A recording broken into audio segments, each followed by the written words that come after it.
Hello friends, welcome in this lectures. In this lecture we will discuss zeros and singularities of a complex function. First, we will discuss zero. Zero of a complex number.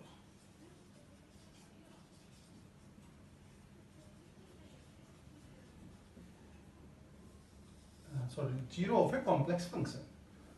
Dear friends, जैसे हम लोगों ने class 9th standard पे real function के लिए zero को discuss किया था, सिमिलरली यहाँ पर भी हम डिस्कस करेंगे. क्या है uh zero of an analytic function. Condition है यहाँ पे, फंक्शन क्या होना चाहिए? Analytic function f of z is a value of z such that इस वैल्यू पे फंक्शंस की जो वैल्यू हो वो जीरो हो, फंक्शन की जो वैल्यू हो वो जीरो हो. फॉर एग्जाम्पल,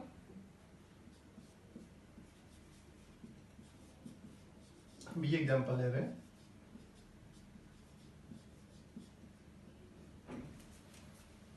इसमें अगर हम z के लिए को 1 लेते हैं, this is analytic for every value of z. Okay, first of all analytic function हो गया. अब z को उसमें 1 सब्स्टिट्यूट करके देखते हैं.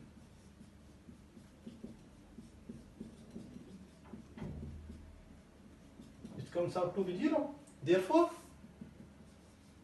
z is equal to 1 is a zero of the given complex function f of z. Second example,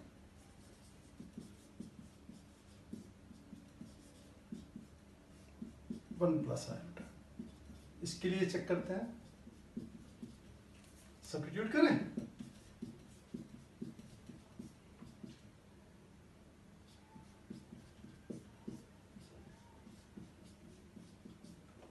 outcomes is what? Zero.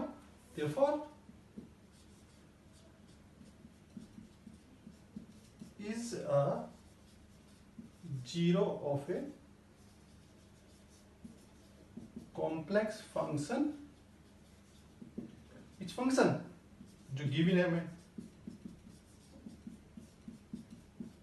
इस function का आ गया. तो क्या है, सिमिलरली जो हम लोगों ने 9th स्टैंडर्ड में डिस्कस किया था रियल फंक्शंस के लिए, यहाँ पर भी है कि z की एक वैल्यू के लिए अगर फंक्शंस की वैल्यू जीरो आती है, that value is called zero of the functions. Okay dear friends, हम लोगों ने स्टडी किया था टेलर सीरीज. टेलर सीरीज क्या था? एक फंक्शन एफ ऑफ जेड है जो किसी भी सर्कल सी है, इसका ये सेंटर. फॉर एग्जांपल हम लोगों ने क्या लिया? A. F of z is analytic in the neighbourhood of what? A को छोड़ के इसके सभी पॉइंट्स पर अगर ये फंक्शन, कोई भी फंक्शन एनालिटिक है, तब उसका हम टेलर सीरीज एक्सपेंशन लिख सकते हैं. तो टेलर सीरीज एक्सपेंशन क्या था हम लोगों का? A naught a one z minus a, इस पॉइंट ए के about, a two z minus a square, a n z minus a raised to the power n, and so on, where a n is nth derivative of f of z at z is equal to a divided by n factorial. क्यों discuss किया इसको इसलिए discuss किया. अब हमें zero का order discuss करना है. तो जो अगला पॉइंट है हमारे पास वो है order of A zero. Order of A zero of a complex function. क्या? if a naught, a1, a2, an minus 1 0, but an is non-zero at z is equal to a, then z is equal to a is called a zero, is called a zero of order n. It means what, देखिए इसमें क्या है कि एक function दिया हम लोगों को, अगर उसको उसकी एक पॉइंट जेड इक्वल टू ए के बाद हम लोग उसकी टेलर सीरीज लिख दिया। अब उसका जीरो चेक करना है कि जेड इक्वल टू ए उसकी जीरो है तो किस ऑर्डर की जीरो है, क्योंकि जितना उसमें जैसे ए, इसमें ए जीरो जीरो हो गया, ए वन जीरो हो गया, ए टू जीरो हो गया, A N minus one zero हो गया, बट ए एन जीरो नहीं है, ए एन जीरो नहीं है, तो वो उसको हम क्या बोलेंगे, जेड इक्वल टू ए को nth ऑर्डर का जीरो मिलेगा। इट मीन्स व्हाट, इसको हम देखें जेड इक्वल टू ए एक जीरो है तो जेड माइनस एक फैक्टर होगा, जितना मैक्सिमम पावर एग्जिस्ट करेगा नॉन जीरो कोफिशिएंट के साथ, वो पावर उस जीरो का ऑर्डर कहेंगे हम लोग उसको, that power is called order of that zero. Explain कर रहे हैं इसको, एग्जांपल की हेल्प से एक्सप्लेन कर रहे हैं, समझेंगे इसको। पहले तो बहुत बेसिक एग्जांपल लेके चलता हूं।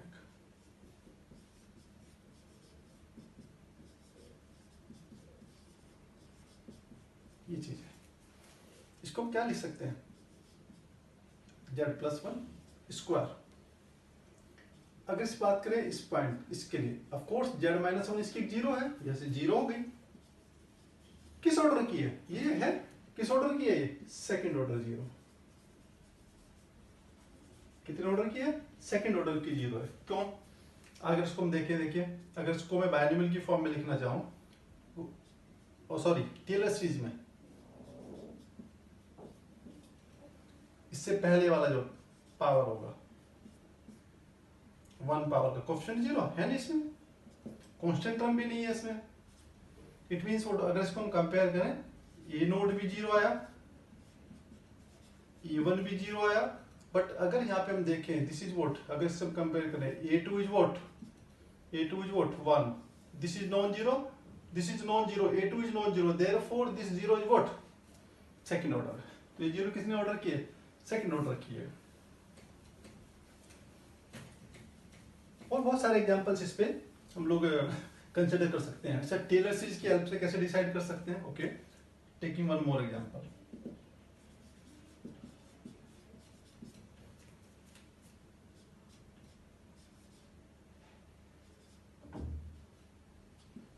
इसको हम लोग एक्सपेंड कर रहे हैं जेड इक्वल टू वन के अबाउट, टेलर सीरीज एक्सपेंशन लिख रहे हैं जेड इक्वल टू वन के about.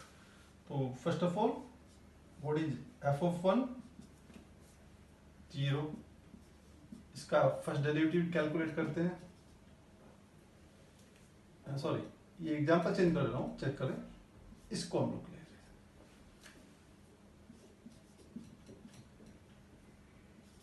This one what is f dash one,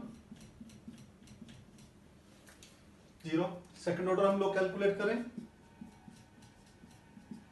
3 2 जा 6,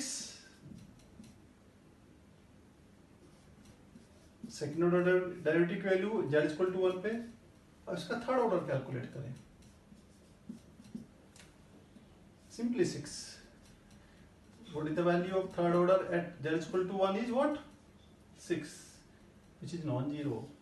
अगर हम इसको टेलर एक्सपेंशन लिखेंगे, Taylor expansion f of one plus z minus one f dash one f double dash one divided by 2 factorial z minus one square f triple dash one 3 पर सॉन। Value substitute करें, देखिए what is f of one, zero, what is f dash one, zero, what is f double dash one, ये भी zero, what is f triple dash one, ये भी zero. No, this is 6, this is 6 and so on.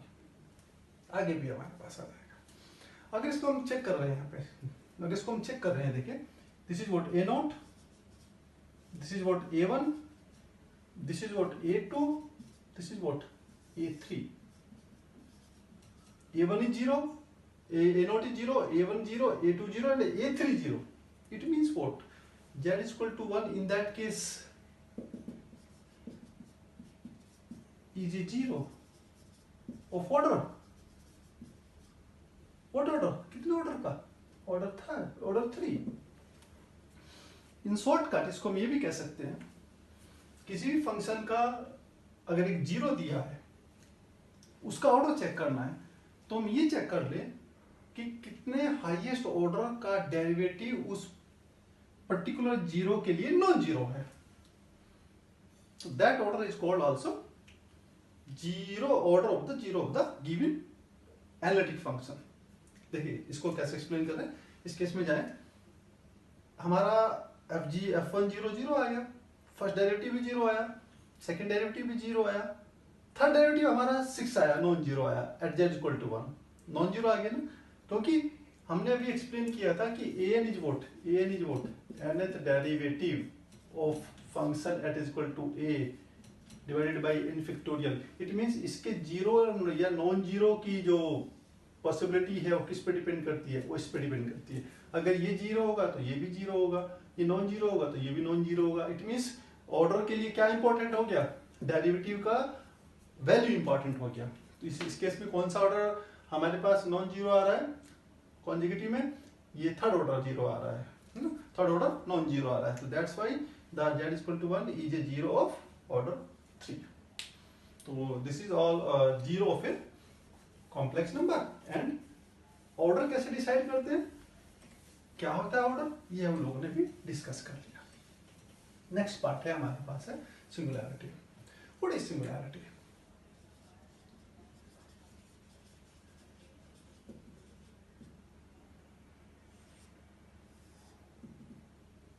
A point z is equal to a is said to be singularity of a complex function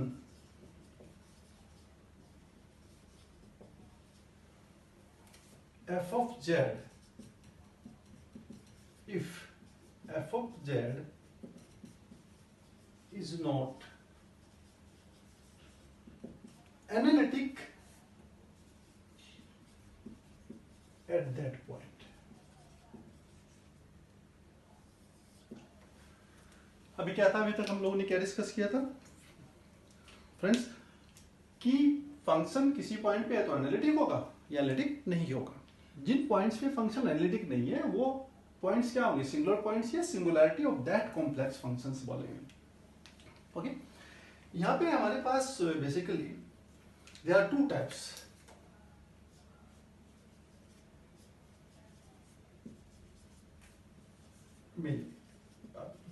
initial level पे हम इसको two types of singularity. One is isolated and second is non isolated. Isolated का मतलब है जिसको हम isolate कर सकते हैं, और नॉन आइसोलेटेड जिसको हम लोग आइसोलेट नहीं कर सकते, उसे नॉन आइसोलेटेड सिंगुलैरिटी बोलते हैं. One is isolated and second is non isolated.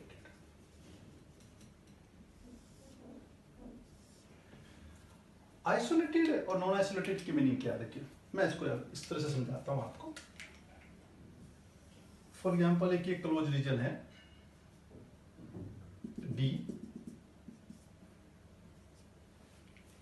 Close reason D, एक फंक्शन दिया है f of z.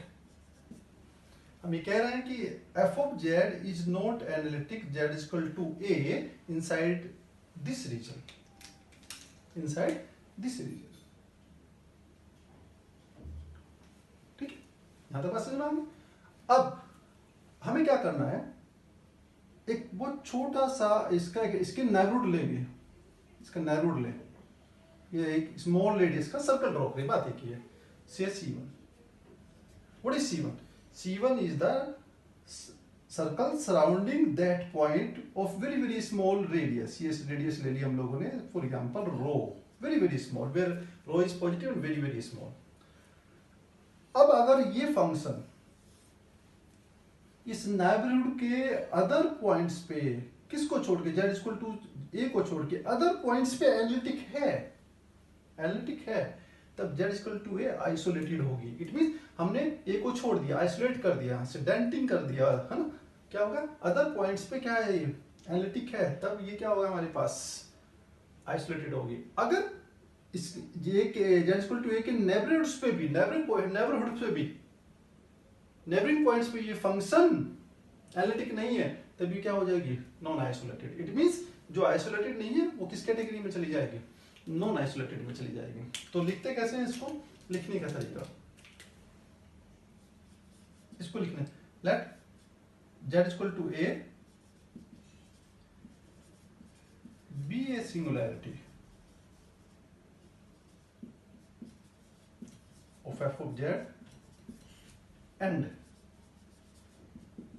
if no other singularity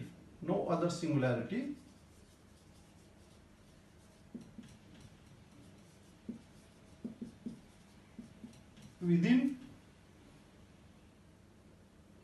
the neighborhood of z is equal to a, then z is equal to a is called an isolated singularity of complex function f is equal to z. Otherwise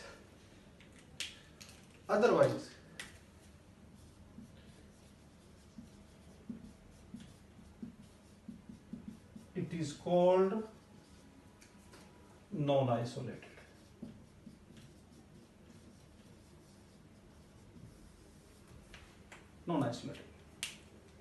dear students, मैं इसको आपको एक example की help से explain कर रहा हूं कि ये आइसोलेटेड और नॉन आइसोलेटेड क्या होती है। इसको एग्जांपल की हेल्प से हम डिस्कस कर रहे हैं। देखिए पहला एग्जांपल, फर्स्ट एग्जांपल, ये एक फंक्शन है,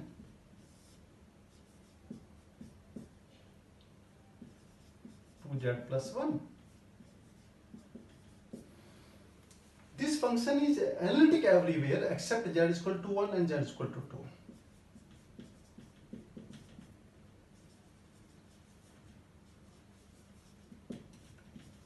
Except z is equal to 1 and z is equal to 2.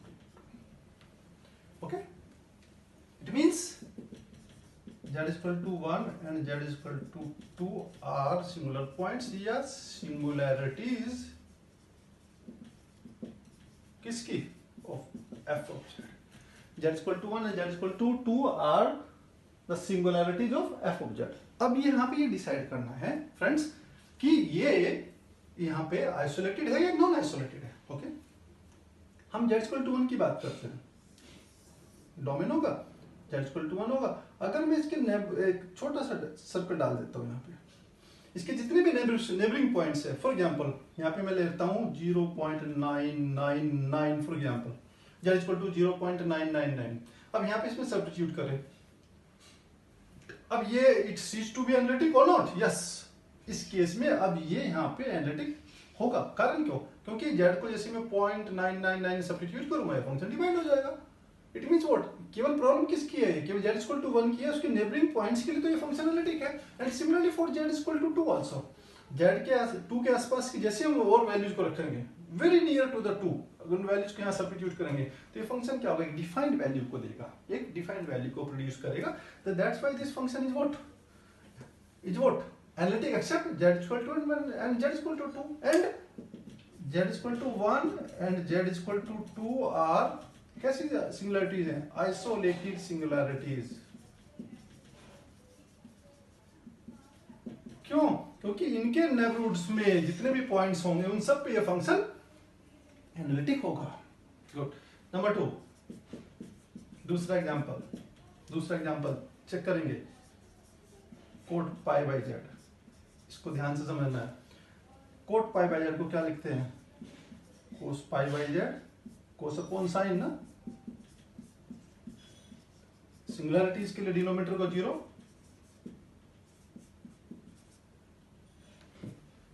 क्या है फॉर सिंगुलरिटीज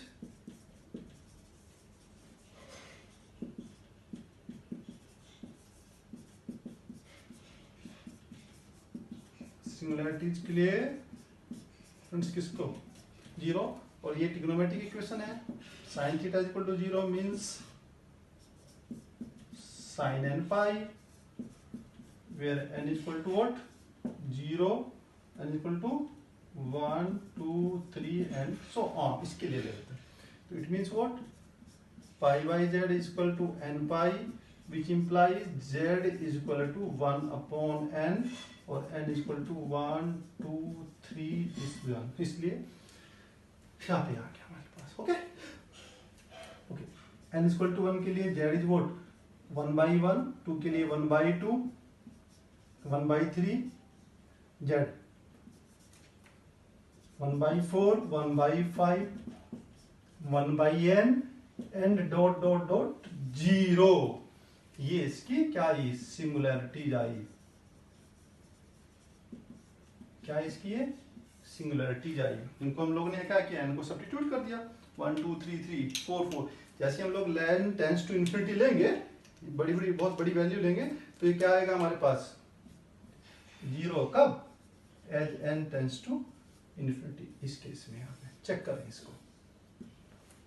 अब यहाँ पे ये डिस्कशन इंपॉर्टेंट होने वाला है कि ये सिंगुलरिटीज किस टाइप की है, आइसोलेटेड है या नॉन आइसोलेटेड है। ये अब इंपॉर्टेंट होने वाला है, ये डिस्कशन इंपॉर्टेंट होने वाला है। ओके इसको देखिए 1 के आसपास की कोई भी वैल्यू लेंगे तो ये डिफाइंड होगा, बिल्कुल डिफाइंड होगा। सेम 2 के आसपास की वैल्यू लेंगे तो ये डिफाइंड होगा, यस डिफाइंड होगा। 3 के आसपास की वैल्यू लेंगे फिक्स होगी, बिल्कुल डिफाइंड होगा। लेकिन जब हम लोग n को वेरी वेरी लार्ज कंसीडर करते हैं, वेरी वेरी लार्ज यानी इन्फिनिटी लेते हैं, तो इन्फिनिटी का नेबरहुड भी क्या होता है, इन्फिनिटी होता है। अगर मैं यहाँ पे n is very very infinity, तो what is the neighbourhood of this point, ये क्वेश्चन मार्क आता है मेरे लिए कि व्हाट इज, ये कैसे आया 0, ये 0 कैसे आया n टेंड्स टू इन्फिनिटी, और n टेंड्स टू इन्फिनिटी का नेबरिंग पॉइंट क्या होगा, इसका नेबरहुड क्या होगा। नेबरहुड भी तो बहुत बड़ा नंबर होगा ना, वेरी वेरी लार्ज होगा, तो इसके नेबरहुड्स में जितने पॉइंट्स आएंगे उस केस में भी आउटपुट क्या आएगा, हमेशा 0 आएगा, क्योंकि n इक्वल टू इन्फिनिटी का नेबरहुड यानी जितने पड़ोसी होंगे बहुत बहुत बड़े नंबर होंगे, यानी वो भी क्या होंगे, सारे के सारे सब इन्फिनिटी होंगे, सब इन्फिनिटी होंगे, उन पे भी आउटकम्स क्या आएगा, 0 ही आएगा। चेक करें, उन पे भी आउटकम्स क्या आएगा, 0 ही आएगा ना। जब 0 आएगा तो आंसर 0 हो गया, और यानी फिक्स हो गया इसके नेबरहुड पे भी, यानी कि इन्फिनिटी के नेबरहुड पे भी ऑलवेज वैल्यू क्या आ रही है, 0। तो that's why this 0 is what, कैसी है, ये है हमारी नॉन आइसोलेटेड सिंगुलरिटी। कैसे आया ये 0 कैसे आया, as n tends to infinity. Okay, और जब इसका हम लोगों ने नेबरहुड की बात करी, इसके नेबरहुड की बात करी, NBD की बात करी, इसके नेबरहुड की बात करी, इसके नेबरहुड में भी क्या आएंगे, very very very very large values of n, और उन सभी वैल्यूज के लिए फॉर दीज वैल्यूज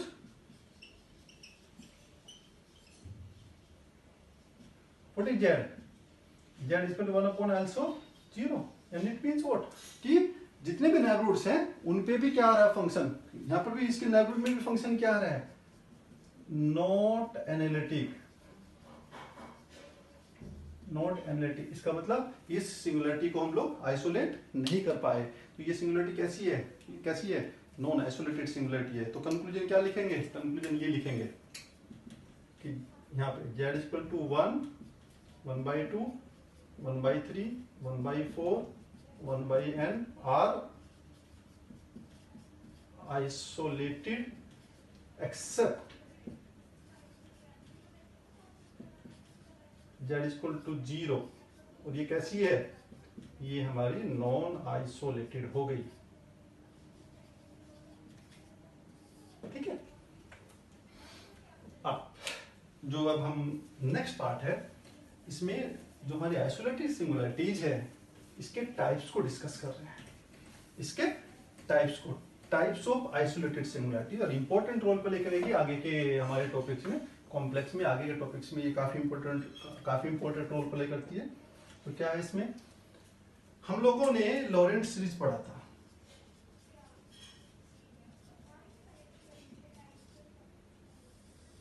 हम लोगों ने लॉरेंट सीरीज लिया था कि लॉरेंट सीरीज क्या होता है कि एक फंक्शन है which is analytic in the annular region of two concentric circle, जिसका सेंटर हम लोगों ने ए लिया था, एक सर्कल ये और एक सर्कल ये, इनका ये एनुलर रीजन था। ये C1 सर्कल फॉर एग्जांपल, ये C2 सर्कल, और ये कोई हम लोगों ने यहाँ पे आर्बिट्ररी पॉइंट ले लिया Z, उसके लिए एक आर्बिट्ररी सर्कल ड्रॉ किया फॉर एग्जांपल गामा। अगर ये रेडियस हमारी कैपिटल आर है, ये स्मॉल आर है, तो Z माइनस ये less than capital R greater than ये हमारा क्या आ गया था, एनुलर रीजन। यानी हम लोगों ने लास्ट लेक्चर में टेलर सीरीज को डिस्कस किया, और सॉरी लॉरेंट सीरीज को डिस्कस किया था। तो क्या लॉरेंट सीरीज थी हमारी,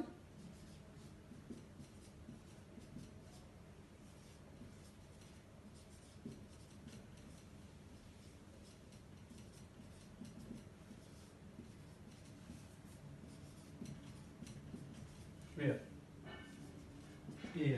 an 1/2 pi I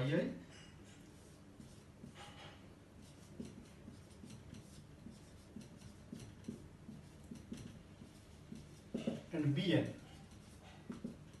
1/2 pi I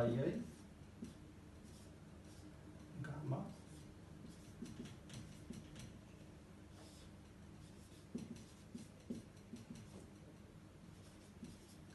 n is equal to 1, 2, 3 and so on। अगर इसको हम एक्सपेंड करें, एक्सपेंशन पार्ट ये आता है इसका, ए नॉट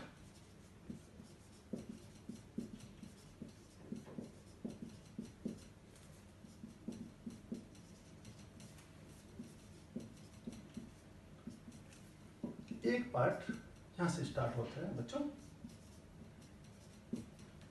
क्योंकि इसमें n को 1 सब्स्टिट्यूट करते ही क्या आएगा हमारे पास, ये नेगेटिव पावर। यानी इसको ऐसे लिख सकता हूं क्या मैं, यस बिल्कुल लिख सकते हैं हम लोग।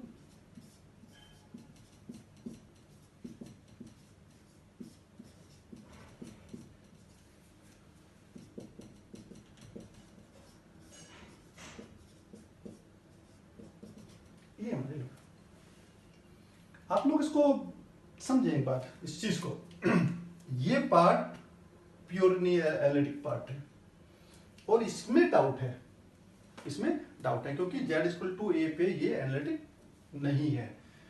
इस पार्ट को हम लोग बोलते हैं principal part, sorry analytic part, इसको बोलते हैं हम लोग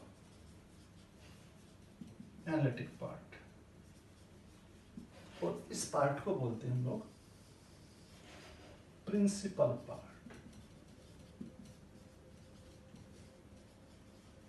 ये पार्ट हमारा जीरो प्रोड्यूस करता है, और ये पार्ट हमारा क्या प्रोड्यूस करता है, सिंगुलैरिटीज प्रोड्यूस करता है।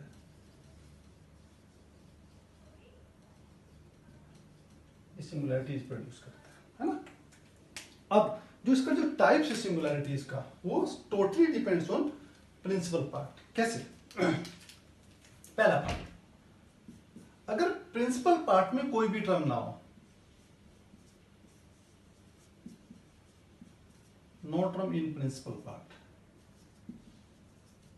ये तो पॉसिबिलिटी, कितनी पॉसिबिलिटी हो सकती है प्रिंसिपल पार्ट के लिए, हम पॉसिबिलिटीज को एक्सप्लोर करें। No term in principal part, एक भी टर्म भी है संभव है। अगर कोई भी टर्म प्रिंसिपल पार्ट में नहीं है, तो ये सीरीज हमारे पास किस में श्रिंक हो जाएगी, किस में कन्वर्ट हो जाएगी, टेलर्स में हो जाएगी। और इस टाइप की सिंगुलैरिटी को हम इसेंशियल सिंगुलैरिटीज बोलते हैं। क्या कहते हैं हम लोग, कोई भी टर्म नहीं अगर हमारे पास है, no term in principal part, essential singularity, essential.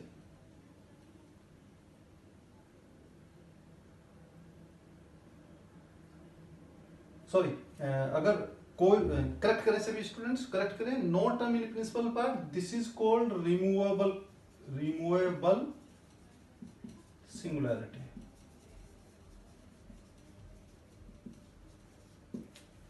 Number 2, अगर इस केस में इनफाइनाइट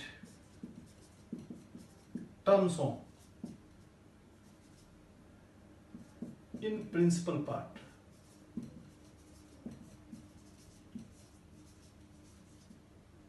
इसको हम इसेंशियल सिंगुलरिटी बोलते हैं। इसेंशियल, अगर इस केस में फाइनाइट नंबर ऑफ टर्म्स हो,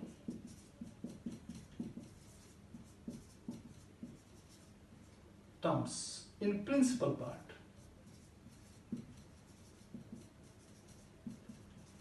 तो उस सिंगुलरिटी को क्या बोलेंगे हम लोग? पोल। क्या बोलते हैं? पोल। ओके, फिर कैसे देखें? टाइप्स ऑफ सिंगुलरिटी, लॉरेंट्ज एक्सपेंशन, इसको हम एनालिटिक पार्ट बोलते हैं, इसको प्रिंसिपल पार्ट बोलते हैं। ये जीरोस को प्रोड्यूस करता है, ये सिंगुलरिटीज को प्रोड्यूस करता है। The types of isolated singularity that all depends on the nature of principal parts. क्या पॉसिबिलिटीज हो सकती है प्रिंसिपल पार्ट्स में? फर्स्ट वन इज कोई भी टर्म ना हो, no term in principal part, तो that type of singularity is called removal singularity. Infinite number of terms आ जाए तो that type of singularity is called essential singularity. Finite number of terms हो, 2 terms, 1 term, 2 term, 3 term, 4 term, that type of singularity is called pole. Okay students, इनको अब हम ना example से discuss कर रहे हैं, एग्जांपल्स की हेल्प से इसको हम लोग क्लियर कर रहे हैं, है ना, कि ये किस टाइप की सिंगुलरिटी है। अब इस आइसोलेटेड में भी किस टाइप की ये सिंगुलरिटी है। इसके पहला क्वेश्चन, फर्स्ट वन देखते हैं। ये फंक्शन दिया है,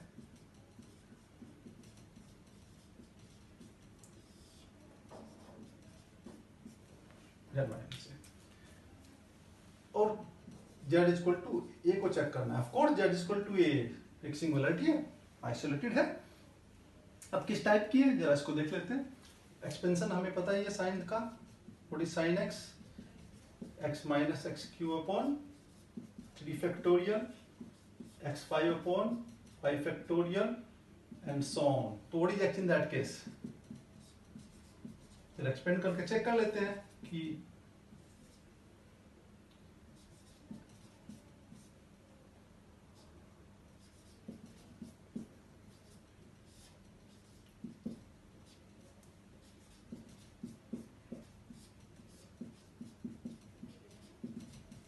सिंप्लीफाई करें,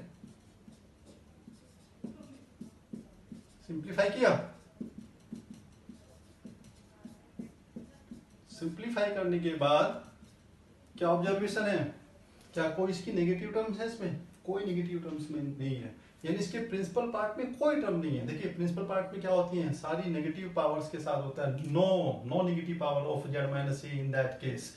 तो it means what, f of z at z is equal to a, क्या आएगा यहाँ पे? No term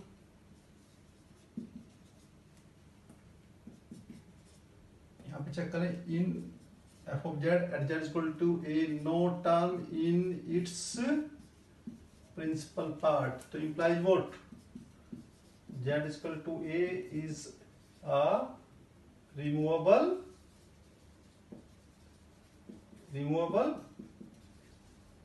singularity। समझ में आया? दूसरा क्वेश्चन,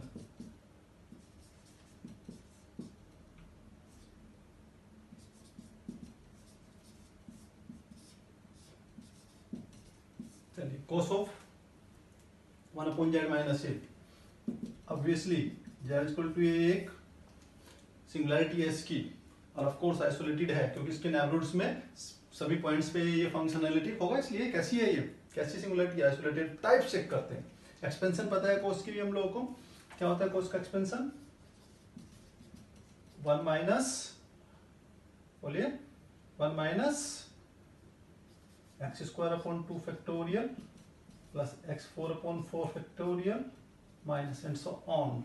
इसमें सब्स्टिट्यूट करते हैं, that is what, 1 minus 1 upon z minus a square into 2 factorial plus 1 upon 4 factorial 1 minus z minus ए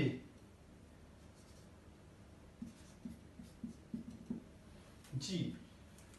अगर हम इसको देखें तो ये इसका है एनालिटिक पार्ट, और ये इसका है प्रिंसिपल पार्ट। और इसके प्रिंसिपल पार्ट में क्या है, कितनी टर्म्स हैं, इनफाइनाइट टर्म्स हैं। कितनी टर्म्स हैं फ्रेंड्स, इनफाइनाइट टर्म्स हैं। तो इनफाइनाइट टर्म्स है, तो therefore z equal to a is called what, an essential singularity, है ना। कैसी होगी ये, z equal to a is called an essential singularity। Okay, और एग्जांपल लेके देखते हैं कि कैसे इसमें वर्कआउट होता है।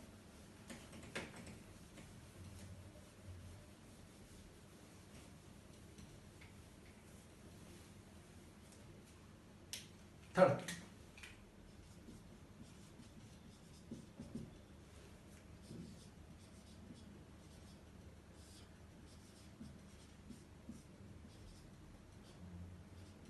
z equal to a isolated singularity.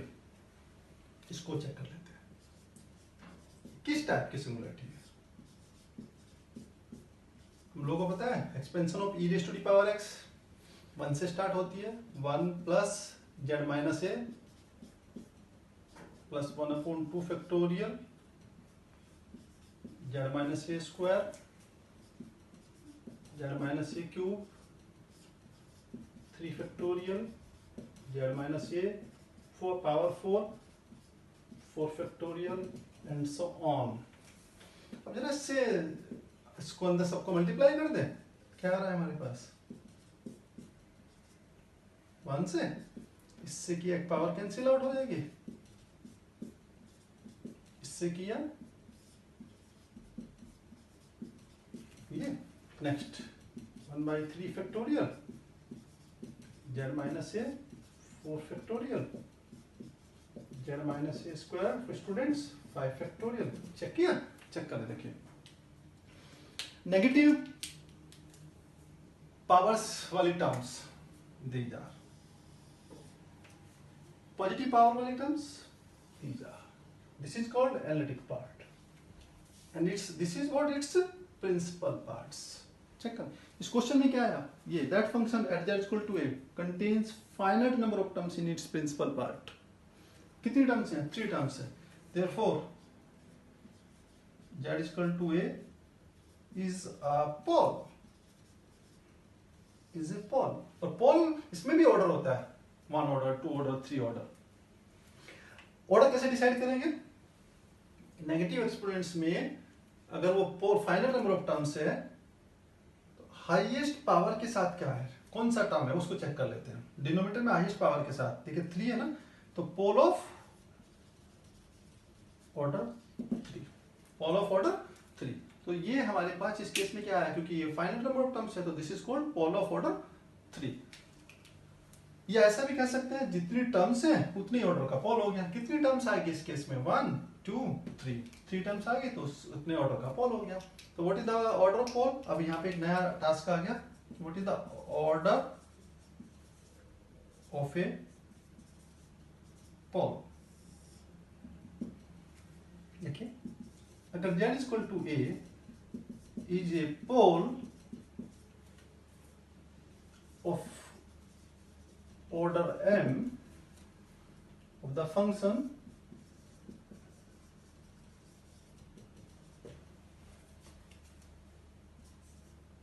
f of z, then क्या होगा इस केस पे,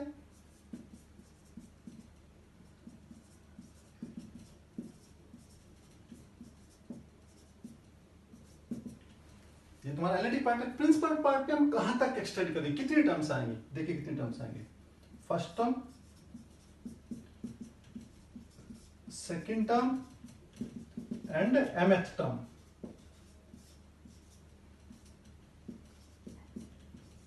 इसकी वजह से mth टर्म, इसकी वजह से क्या है हमारे पास, और pole of order 3, pole of order 3।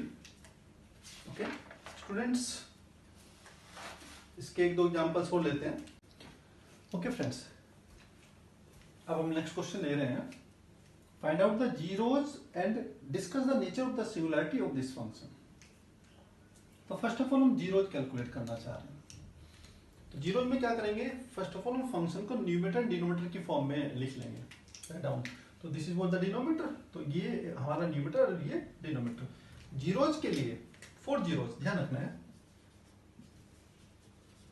Always numerator को जीरो रखेंगे।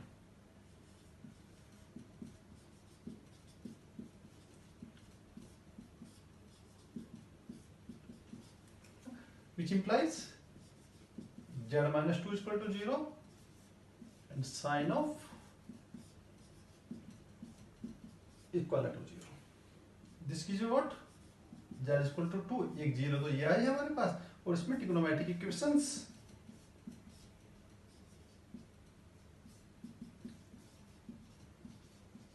sin n pi which implies what? n pi reciprocal and z is equal to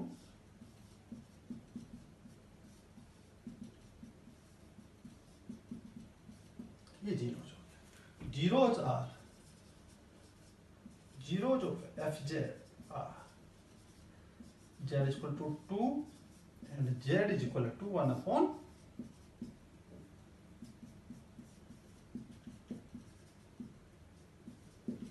ये तो हमारी जीरो जा गया।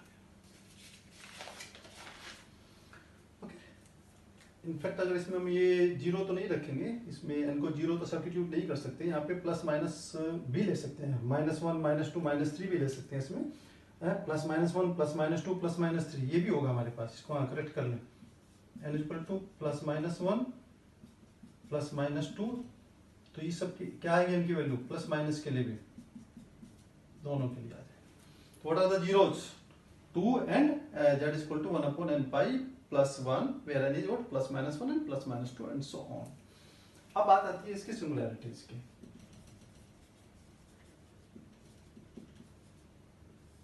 सिंगुलैरिटीज के लिए हमेशा z, एक तो डिनोमिनेटर को भी हमें ऑब्जर्व करना है। What is denominator in that case? z is equal to 0. z square को 0 रखा, which implies what? z is equal to 0 and 0. Yes, ये क्या है? This is a pole. Pole of order कितना ऑर्डर का? ऑर्डर 2. एक सिंगुलैरिटी तो ये है। एक सिंगुलैरिटी और भी सिंगुलैरिटी कैलकुलेट कर सकते हैं। वो सिंगुलैरिटी कैसे? आप इसको ऑब्जर्व करें यहाँ पे। इस फैक्टर की वजह से ये फंक्शन का क्या नेचर हो रहा है? क्या z is equal to 1 पे ये फैक्टर डिफाइंड है? नहीं है। जब ये डिफाइंड नहीं है तो इट मींस ये फंक्शन भी एनालिटिक नहीं है z is equal to 1 पे, है ना? Also for z is equal to 1, f of z is not analytic. इसका मीनिंग क्या हुआ कि z is equal to 1 is also a singularity.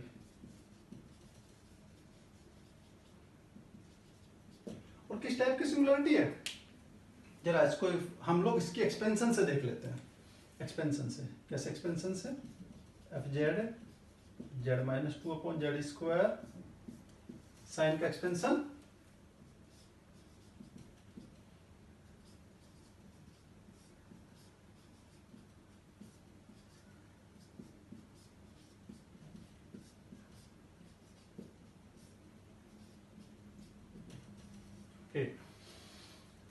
अगर इसको हम बड़े ध्यान से बड़े कैलकुलेटेड वे में देखते हैं कि इस एक्सपेंशन के प्रिंसिपल पार्ट में z इक्वल टू 1 के लिए कितनी टर्म्स हैं? इनफाइनाइट नंबर ऑफ टर्म्स है z इक्वल टू 1 के लिए।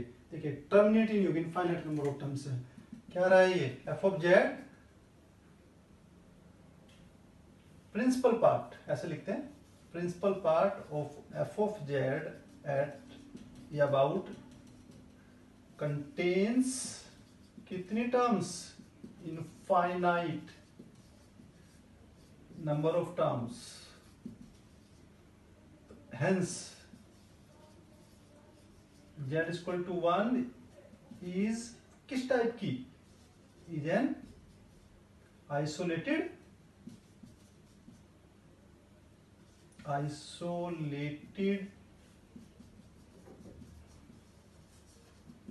essential singularity,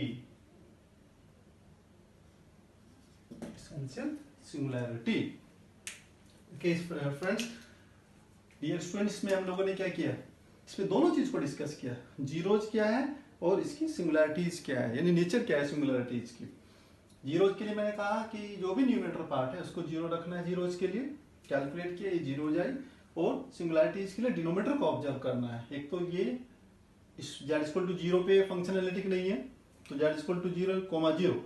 अगर हम इसको देखें तो ये पोल आया सेकंड ऑर्डर का। अगर मैं इसको एक्सपेंशन मेथड से भी देखता हूं, तो अगर इसको हम यहाँ पे सिंप्लीफाई करते हैं तो यहाँ पे 1 अपॉन जेड और 2 अपॉन जेड स्क्वायर, यानी जेड इक्वल टू जीरो के रेस्पेक्ट में इसके प्रिंसिपल पार्ट में केवल 2 टर्म आएंगे, तो तब भी ये पोल हमारा सेकंड ऑर्डर का हो जाएगा। अब जेड इक्वल टू 1 पे भी ये फंक्शन एनालिटिक नहीं है, तो z equal to 1 is also an singularity. Isolated क्यों है कि इसके नेबरहुड में तो है ना, ये जेड इक्वल टू 1 के नेबरहुड में तो फंक्शन एनालिटिक हो जाएगा, तो इसलिए आइसोलेटेड हो गया। उसका भी टाइप्स देखते हैं, तो इसका एक्सपेंशन हम लोगों ने किया, एक्सपेंशन कर रहे हैं इसका हम लोग, साइन सीरीज को हम लोगों ने अप्लाई किया। हमने ये ऑब्जर्व किया कि इस फंक्शन के प्रिंसिपल पार्ट में जेड इक्वल टू 1 के अबाउट कितनी टर्म्स आई, इनफाइनाइट टर्म्स आई, तो z equal to 1 is what is in that case is an essential singularity. और स्टूडेंट्स, आज का एक ऐसे लेक्चर का last question, important question discuss कर रहे हैं हम लोग, एक फंक्शन और ले रहे हैं जिसकी सिंगुलरिटीज को डिस्कस करेंगे। क्वेश्चन है, discuss the nature of the singularities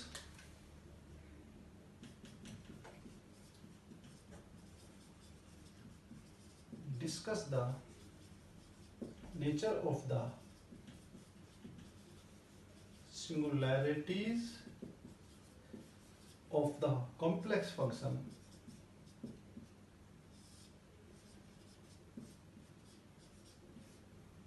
important question है,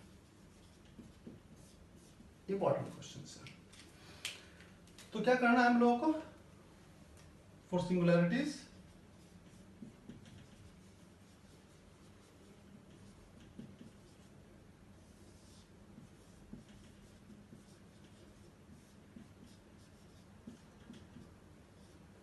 इसको जीरो सब्स्टिट्यूट करते हैं, सिंगुलरिटीज के लिए इसको जीरो सब्स्टिट्यूट किया।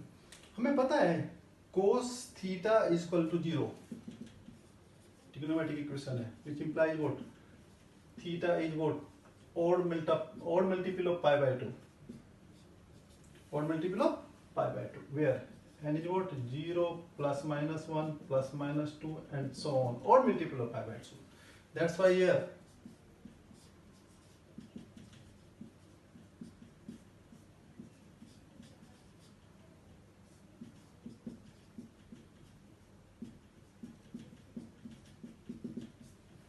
this one,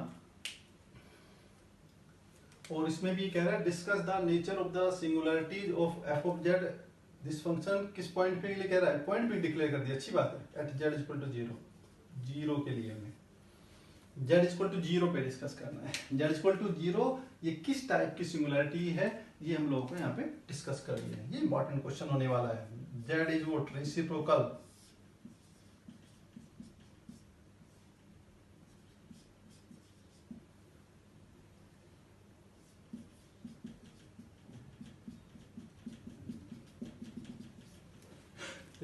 फ्रेंड्स पहले तो हम ये कैटेगराइज करें z equal to zero isolated है या नॉन आइसोलेटेड है।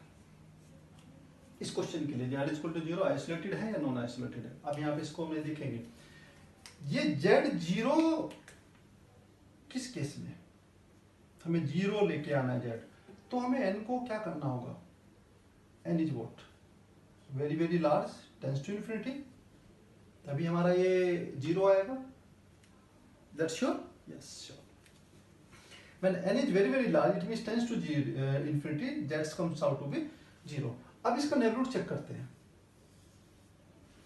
नेबरहुड चेक करते हैं, उल्टा लेके चलते हैं। इसके नेबरहुड्स में जो भी पॉइंट्स होंगे वो भी इन्फिनिटी को टेंड्स करेंगे, तो उस केस में तब ये क्या आएगा हमारे पास जेड, तो जीरो आएगा। कितने पॉइंट्स होंगे, इनफाइनाइट पॉइंट्स होंगे, infinite number of terms very very large होंगी।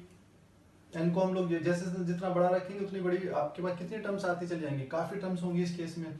It means every neighborhood of n tends to infinity z comes out to be 0, तो इसलिए आइसोलेटेड तो नहीं है। तो कैसी सिंगुलरिटी है ये नॉन आइसोलेटेड है, non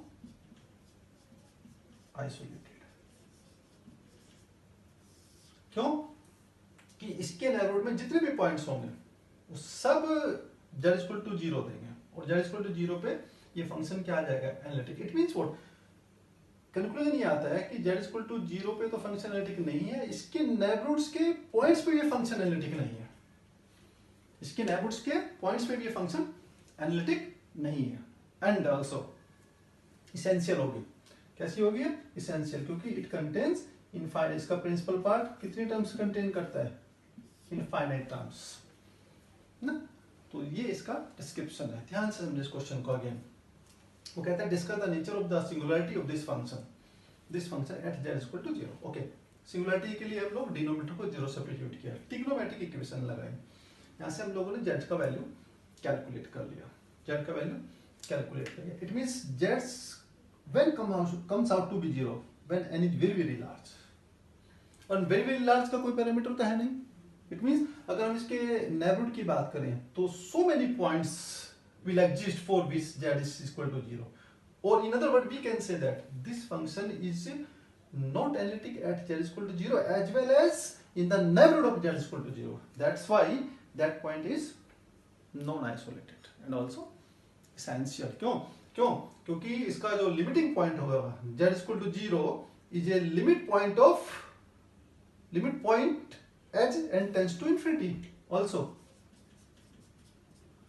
z is equal to 0 कब आया as a limit point